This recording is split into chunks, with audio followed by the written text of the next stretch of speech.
This is for entertainment purposes only.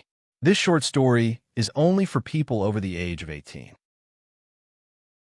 I'm taking you in, mental man. She said in the typical superhero pose. But with a quick side stop on the bed to put you between my legs.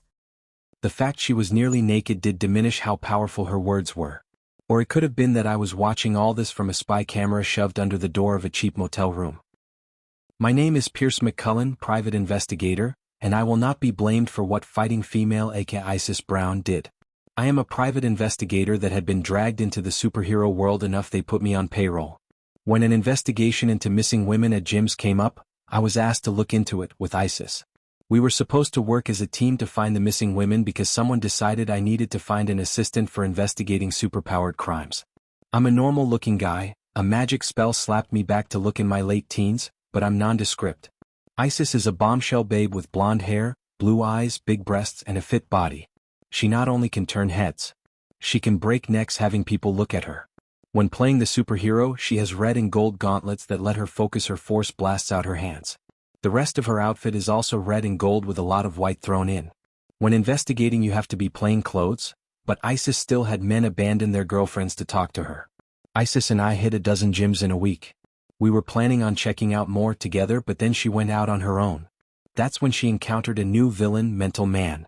He could control people's minds with his own if he makes eye contact. I know this because when I couldn't get a hold of Isis, I tracked her phone. I watched the video of Mental Man at Big Bicep Gym, making Isis strip naked out of her superhero costume except for the gauntlets, and the two of them went and got in her car and drove off. They took her car. The one with a tracker in it because I put one there. At the cheap motel, after confirming they were there with my spy camera, I put a tube just under the door and started to fill the room with sleeping gas. I do this because I'm lazy. I also know the owner of the motel, and he didn't want the place destroyed by some superhero fight. He also has keys. Isis and Mental Man aka John Smith were taken into custody easily, given they were barely awake and not close to coherent. Luckily Mental Man's control was easily broken by the mind-type heroes. John had an inhibitor collar put on him so his powers didn't work. That's when he tried to make things not sound as bad as they were. He also told us where the missing women were, at another cheap motel where he had control over the owner. The missing women were found and saved. There was good news and bad news out of this. The bad news is I need to find myself a new assistant. The good news is Isis owes me.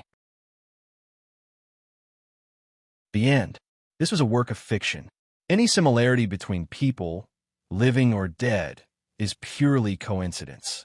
This scenario did not, or should not, have happened in real life. Thank you for listening.